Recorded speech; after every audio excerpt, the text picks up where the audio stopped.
Welcome to the Preston Olson Show, episode number 8.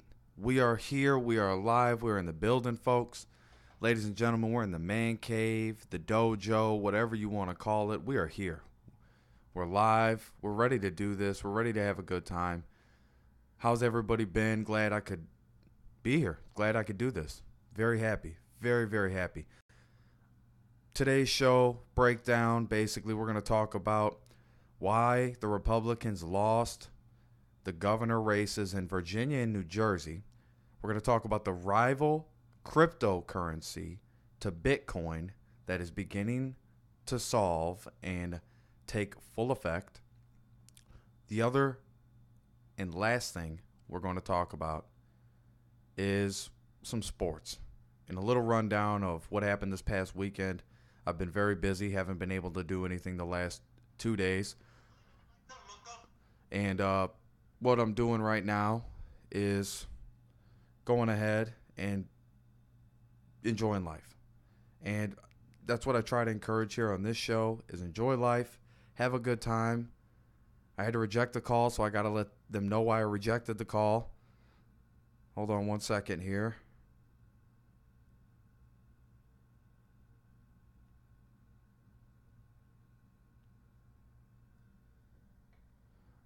All right. I'm just friendly that way. So back to the show. Ladies and gentlemen,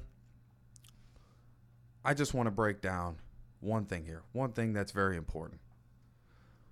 Ralph Northam defeats Ed Gillespie in the Virginia governor race. Now, Trump endorsed Gillespie early, backed off later on. There was really not a whole lot of support in the state of Virginia for Republicans, let alone conservatives. But really, this is more of a Republican issue. And the way I see it is Virginia, being a very blue state, as it's always been in the recent history, and we're going back 30, 40 years. 30, 40 years, for the last 30, 40 years, Virginia has been a deep blue state. No surprise to me that a Virginia won this governor race. The bigger surprise and the bigger takeaway is that, and this is probably the main takeaway, is that Republicans don't have very many strongholds in the state of Virginia. So with that being said, there's not a great push for conservatives and for people to get behind conservatives in the great state of Virginia, the Commonwealth. You have to look at it in a couple different ways. In one way, Trump can't win the election for Ed Gillespie, but Ralph Northam ran a good campaign, and the advertisements out there were probably fierce, and they were probably harsh, and to me it seemed like it's really just a lot of fatigue from the election. But you don't see the Republicans turning out in the numbers in Virginia because there's not the Republicans there to turn out. They're not there. So that is a totally different. That's a totally different story. That's the biggest takeaway from this whole thing. And when you look at the state of Virginia, myself and the rest of the country wish it the best of luck. But it will be difficult with a progressive and radical agenda that Democrats push in this state, and now with the House in Virginia, they will continue to push that radical agenda. So that's just something that the people of Virginia want, and that's what they've elected to happen. The ones who don't want that will leave, and if they don't, then they're just contributing to whatever happens, and that's really what it comes down to and what it boils down to. I don't see any push in the future here for Republicans to surge in Virginia and win the elections on the smaller battlefields. When you talk about the Congress and you talk about even the state senators, when it comes to the bigger battlegrounds, being that governor race, I think it's very important that Republicans learn from this in the deep red states. There's a surge for Democrats in Texas. There's a surge for Democrats in Oklahoma.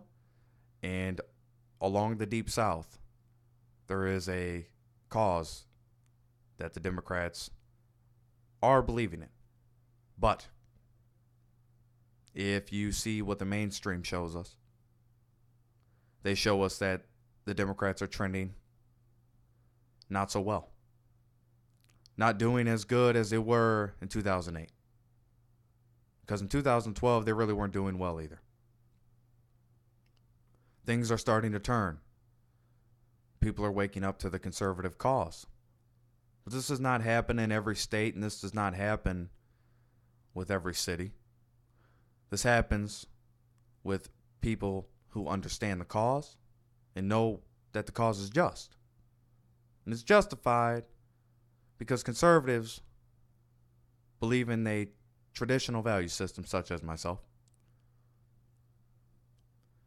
We don't push the beliefs on anybody. We just believe that pushing a radical agenda is something we have to stand in solidarity against. And that is why I choose to be conservative. That is why others choose to be conservative.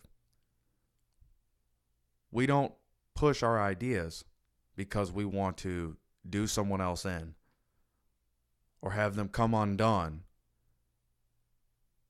and be like the downtrodden of the past. We only ask that we're able to talk about these issues respectively, calmly, and with great thought, without the ineptitude of brotherhood and chivalry. Then we begin to lose ourselves on both sides. And political wars do matter. Cultural wars do matter more. But what you have to take away from the Virginia race is that the Republicans were outnumbered in votes, and the cause is not as just as you see in other states that are fed up with the liberal policies and the progressive agenda that is out there. When you move to New Jersey, this is a lot simpler of a situation to dissolve the way the Republican Party has, unfortunately, in that state. And it begins with Chris Christie, who is sort of the Governor Michael Huckabee figure. And the reason he is similar to Huckabee, Governor Huckabee respectively, is they're great men, smart, talented, but at the end of the day, failed as governor. And that is, unfortunately, the result of what has happened in New Jersey. And you speak to people on both sides, and if you do, you will see, like I have, that, well, maybe this is right because, you know, this sounds justified, the anger that people have towards the Republican establishment in New Jersey. And that really was shown in this recent election when they have lost. And the lieutenant governor, Kim Guadagno, was defeated by Phil Murphy, who ran a strong campaign at the right time, which is what politics is all about, being there at the right time, time management, crucial and pivotal. Unbreakable is some of the strongholds in New Jersey and Virginia alike that the Democrats have, along with other states. But what you have to remember, please try to remember, is that when you see a Republican governor, Republican lieutenant governor, who's a woman, for all those who say where's a Republican woman at, who's a woman, and she loses. Christie doesn't want, I don't, he wouldn't want to run it, no matter what. So he's on to other things. And he was likely on to other things before the job was done, which I have no issue with. There's no issue with me. The only issue was that there was just more early on, because it was at that point it's too late. This year at that point it's too late. Last year at that point it's too late to really make a difference, to really make a change. It takes time, and people have to be able to adjust within that time. So you have to be able to do things within a reasonable time frame. And again, politics, the breakdown of it is time management, and how the biggest problem I have when you look at certain politicians is how they manage the time, because it is no longer just their time, it's the people's time, because they're on our dime working for us. Their pensions are paid by us. I mean, this is a real scenario here when you have to look at time management and how people manage their time. I think that is one of the greater underlined issues of people in this country. Poor time management often, if not all the time, results in being poor and living in poverty. When you look at New Jersey, which is a state similar to my own home in Illinois, poverty is at the climax, is at the peak. And unfortunately, it is glorified when leadership doesn't finish and carry out what they start. And that's what we had in New Jersey when Chris Christie took over. Flourishing ideas, a great way to start over again and continue the process of due diligence, research, and investing in innovation, which is what makes this country better. So these things were not done in New Jersey. The Republican establishment was ousted. We will see in the near future what the Democrats do, and the Democrat Party aligns themselves on policy and procedure. Moving into the second part of the show, legendary coder and BitTorrent founder wants to rival Bitcoin. Probably not because of the bit name that Bitcoin and BitTorrent share, but more or less because this is a great time for investment. If there has ever been a time for investment, it would be now. Unless you were so lucky to be around during the FDR presidency, right now would be the best time in our country's history to invest. And I don't owe that to any one person. I owe that to the economy, and the economy not being pumped with a stimulus, which in return hurts us in the long run.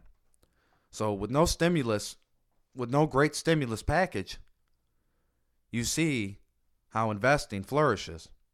So this is also a side note to this segment here when I'm really breaking down Bitcoin founder who's, seems like he's on the up and up, even though I know the movie producers and the game creators probably hate this guy's guts.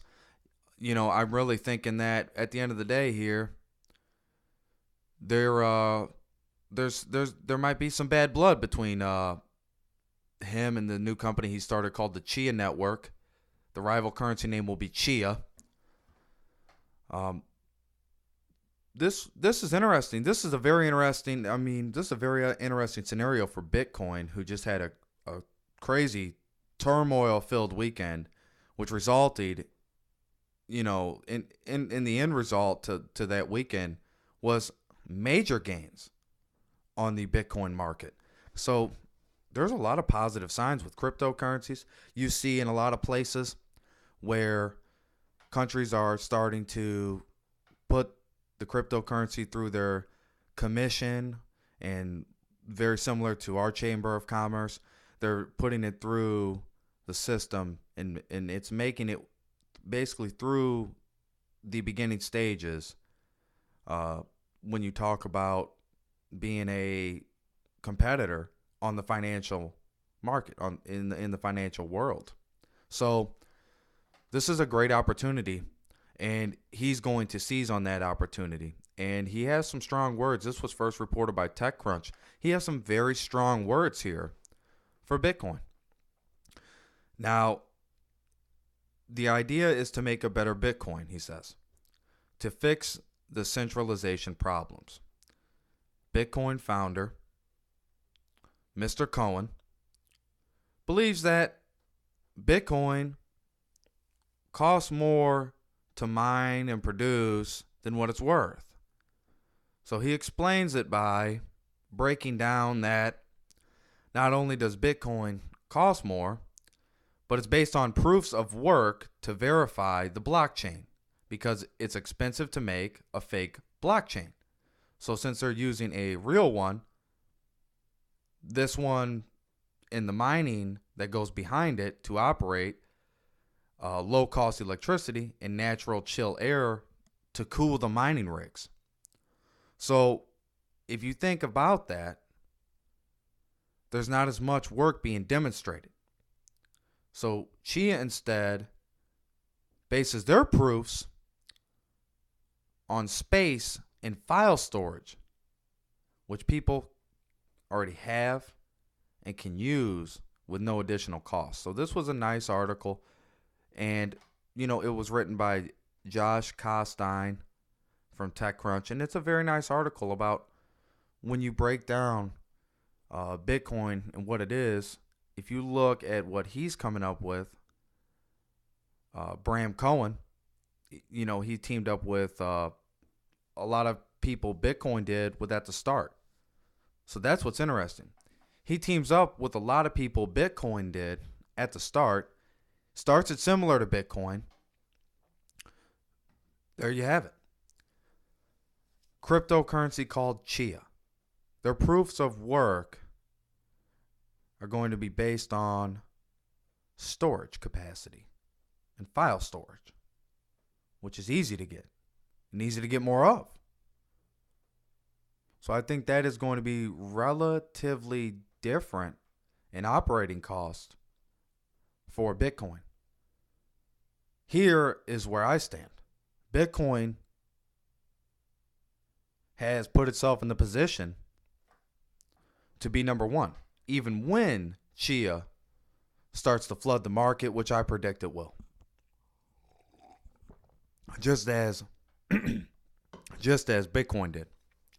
And the reason Chia will flood the market is because investors and people all alike love things that are new, things that are unique, and you'll get a lot of investors that you see that really don't do a lot of research, but see the surge and the potential and base their investment on that. So you'll see that a lot in the financial world. Chia is going to do well, but it will not outperform Bitcoin early on. Later on, we'll just have to see how it goes. But early on, it's definitely not going to outperform Bitcoin or start off faster than Bitcoin did. It has a solid advantage, being that Bitcoin has cleared the way and the path for a lot of other cryptocurrencies to be born and formed. But at the end of the day, it's another cryptocurrency, and there is already plenty. So this is going to have to operate at such a low cost that on their returns, they are making almost nothing but profit to rival Bitcoin and where it's at, and where Bitcoin is headed, which is very, very high up and very expensive. So at the end of the day, this will be a consumer choice, but I believe it'll be an acquired taste for an investor to invest in Chia. I believe it'd be an acquired taste. I believe Bitcoin will probably outperform Chia if it comes down to competing against each other, but I can be wrong. Moving on, last segment of the show, folks. Matt Kenseth, the man, the myth, the legend from Wisconsin, wins in Phoenix, Arizona. May be his last race. Maybe his last race at the Phoenix Raceway. Matt Kenseth, I appreciate all he's done for NASCAR, all he's done for the sport. I enjoy the going left, as the people who don't watch say, going left all race long. It's very good. It's very entertaining. It's very nice to be able to relax and enjoy yourself and be able to watch racing. So I'm very happy for Matt Kenseth. I'm extremely excited for the future of NASCAR. And I think you're going to see a lot more of this with older drivers. And they're really not old, but they're older drivers. They've been in the sport for so long. They're really veterans of their craft. And just like the reason I believe it's going to continue is because of Dale Earnhardt Jr. stepping away. And also Carl Edwards. So, with, the 88 car gone, the 99 car gone. That's a big deal to NASCAR fans like myself. So it's going to be different, but I'm hopeful and I'm excited because I love watching the cars just as much as the people who are driving them. So it's really about the sport and the entertainment value to me. But yeah, this is very big news. Matt Kenseth might be done. This was his first race of the first winning race of the year. It was a very big deal, especially emotional for him because thinking about retiring and just being done. This might change that at the end of the day. In the oldest, coldest rivalry, the Packers beat the Bears. And this was a game I was almost certain that the Packers would lose. I was almost certain the Packers would lose because of the improvement at the quarterback helm of the Bears with Mitchell Trubisky and running back Jordan Howard.